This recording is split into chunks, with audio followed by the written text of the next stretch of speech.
Немерем, кел тамақ іш. Тамақ hazır болды. Қазір әже.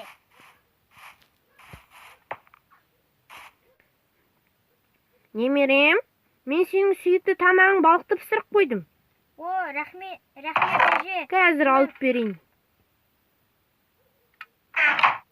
Мә, ұста ғой. Рахмет.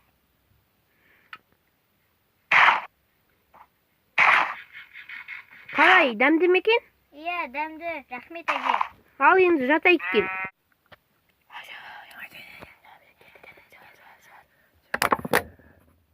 Бұлғайсың әй?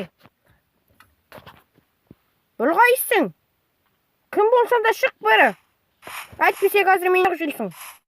Бұлғайсың әй? Бұлғайсың? А? Бұлғайсың?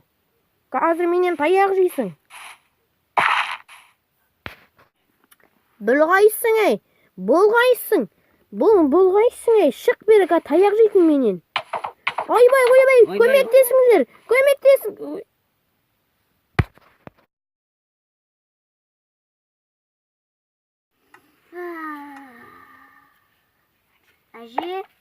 Әже, сен қайдасың? Әже,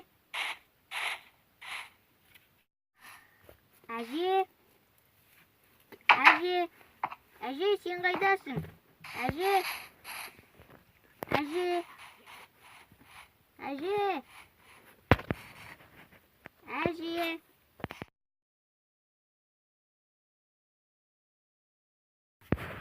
Әжем 3 күн бойы үйге келген жоқ. Оған қарағанда оны біреулер ұрлап кеткен сияқты. Өскен соң мен оны іздеп табам.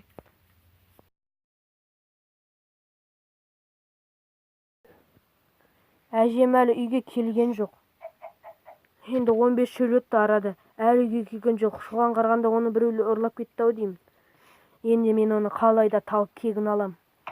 Қазір әжем тастап кеткен киімімді, қылышымды, картамды және тамағымды алып алайын. Содан кейін жолға шығам. Ал мен сапарға кеттім.